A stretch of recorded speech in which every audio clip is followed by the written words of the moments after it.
புத்திசாலி நரி சிங்கத்துக்கிட்ட இருந்து ராமுவை எப்படி தந்திரமாக காப்பாத்துச்சு அப்படிங்கிறத பார்த்தோம். இந்த கதையில் காட்டுக்கு போன சிங்கம் திரும்ப ராமு நரியையும் பார்த்துச்சா இல்லையா, அடுத்து என்ன நடந்தது அப்படிங்கிறத இந்த கதையில் பார்க்கலாம். காட்டுக்குள்ளே போன சிங்கம் நரி ஏமாத்தினதை நினச்சி அதை எப்படி பழி வாங்குறது அப்படின்னு யோசனை பண்ணிகிட்டே இருந்துச்சு. அதுக்காக சிங்கம் ஒரு நல்ல வாய்ப்புக்காக எதிர்பார்த்து காத்துட்டு இருந்துச்சு.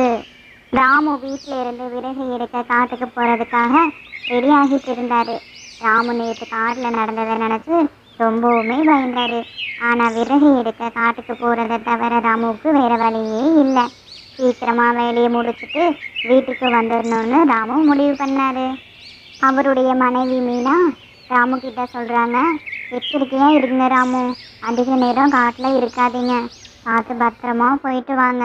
நீங்கள் போயிட்டு வர வரைக்குமே எனக்கு ரொம்ப பயமாகவே இருக்கும், அதனால் சீக்கிரமாக வந்துடுங்க ராமு அப்படின்னு மீனா ராமு கிட்ட சொல்லி வழி அனுப்பி வைக்கிறாங்க. ராமு ரொம்ப வேகமாக நடந்து காட்டுக்குள்ளே வந்துடுறாரு. ஆனால் சிங்கம் ராமுக்கு முன்னாடியே காட்டுக்குள்ளே வந்து அவன் வருவான் அப்படின்னு எதிர்பார்த்து காத்துட்டு இருந்துச்சு. ராமுவும் கரெக்டாக வந்துட்டாரு. ஆனால் ராமுக்கு சிங்கம் இங்கே இருக்குது அப்படிங்கிற விஷயமே தெரியாது. ராமு விறகு எல்லாத்தையும் ரொம்ப வேகமாக சேகரிக்க ஆரம்பிக்கிறாரு. சிங்கம் அவரை கண்காணிச்சுட்டே இருக்கு. சிங்கம் மெதுவாக ராமுவை நோக்கி நகர ஆரம்பிக்குது. ஆனால் சிங்கத்துக்கே தெரியாமல் நரி சிங்கத்தை ஃபாலோ பண்ணிட்டு காட்டுக்குள்ளேயே வந்துருச்சு. ஒரு மரத்து மேலே உட்காந்துட்டு நரி சிங்கம் அடுத்து என்ன பண்ண போகுது அப்படின்னு எதிர்பார்த்து காத்துட்ருக்கு. நரி மனசுக்குள்ளேயே நினச்சிச்சு, இந்த சிங்கத்துக்கு நேற்று நம்ம ஏமாத்தினது தெரிஞ்சிடுச்சு போல, அதனால தான் இன்னைக்கு பழி வாங்கிறதுக்காக இங்கே வந்திருக்கு. ஆனால் இன்னைக்கு எப்படி ராமு அண்ணாவை காப்பாற்றுறது, ஒரு குழப்பமாகவே இருக்குது அப்படின்னு நரி யோசனை பண்ணிகிட்டே இருக்கு. மரத்துக்கு மேலே உட்காந்து நரி சிங்கத்தை கவனிச்சுட்டு இருந்துச்சு. அந்த நேரத்தில் சிங்கம் மெதுவாக ராமுவை நெருங்க ஆரம்பிக்குது.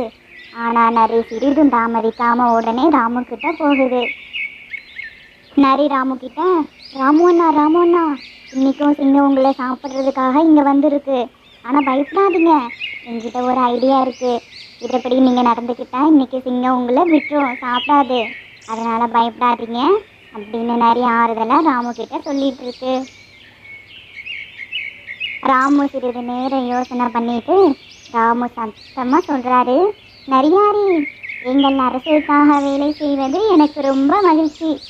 ரொம்ப விரைவாக அரசர் இங்கே வீரர்களை அனுப்பி இந்த காட்டை பரிசோதிக்க இருக்காரு அப்படின்னு நரிக்கிட்ட ராமு சொல்கிறாரு.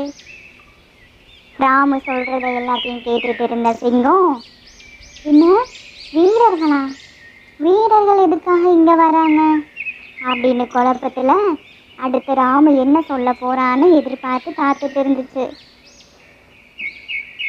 ராமு நரிக்கிட்ட, அரசர் காட்டில் இருந்து ஒரு மாம்பழம் பறித்து வர சொல்லியிருக்காரு.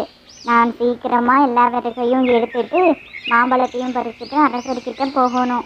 நான் போகிறதுக்கு மட்டும் லேட் ஆயிடுச்சுன்னா அரசர் என்னை தேடி வீரர்களை இங்கே அனுப்பிடுவார். அதனால நரியாரே, நான் சீக்கிரமாக கிளம்புறேன் அப்படின்னு நரிக்கிட்ட ராமு சொல்லிட்டு இருந்தார். இதை எல்லாத்தையும் கேட்டுட்டு இருந்த சிங்கம் பயத்தோட, இன்னைக்கும் இந்த ராமுவை சாப்பிட முடியாமல் போயிடுச்சு, இந்த வீரர்கள் வந்தால் என்னால் அவங்க கூட சண்டை போட முடியுமா, கண்டிப்பாக சண்டை போட்டாலும் என்னால் ஜெயிக்க முடியாது அப்படின்னு சிங்கம் ஒரு முடிவுக்கு வந்து காட்டுக்கே திரும்ப ஓடிடுச்சு. ஆனால் சிங்கத்துக்கு தெரியாது இது எல்லாமே நரியோட பிளான்னு. ராமு நரிக்கிட்ட சொல்கிறாரு, நரியாரே, நான் உங்களுக்கு ரொம்ப கடமைப்பட்டு இருக்கேன், மறுபடியும் என்னோட உயிரை நீங்கள் தான் காப்பாற்றிருக்கீங்க, ரொம்ப நன்றி நரியாரே, இதுக்கு நான் என்ன கைமாறு செய்ய போகிறேன்னு எனக்கு தெரியலை அப்படின்னு ராமு ரொம்ப சந்தோஷமாக நரிக்கிட்ட சொல்லிட்டு இருக்காரு. நரி ராமு கிட்ட, பரவாயில்ல இருக்கட்டும் ராமு அண்ணா, ஆனால் எல்லா நேரமும் இந்த சிங்கம் நம்மகிட்ட ஏமாந்துட்டு இருக்குன்னு சொல்ல முடியாது, நீங்கள் பார்த்து கொஞ்சம் கவனமாக இருங்க அப்படின்னு நரி ராமு கிட்ட சொல்லிட்டு இருக்கு.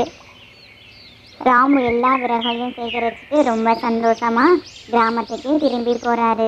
ஆனால் நரி இன்றைக்கும் சிங்கம் அதுக்கிட்ட ஏமாந்ததை நினச்சி சிரிச்சுக்கிட்டு காட்டுக்குள்ளே போயிட்டுருக்கு. இந்த கதையின் மூலம் நம்ம தெரிஞ்சுக்கிறது என்னென்னா, புத்திசாலித்தனம் சக்தியை காட்டிலும் பலமாக இருக்கும். அடுத்த கதையில் நரியோட புத்திசாலித்தனம் ஜெயிக்குமா இல்லை சிங்கம் ஜெயிக்குமா அப்படிங்கிறத பார்க்கலாம். Please like, share and subscribe.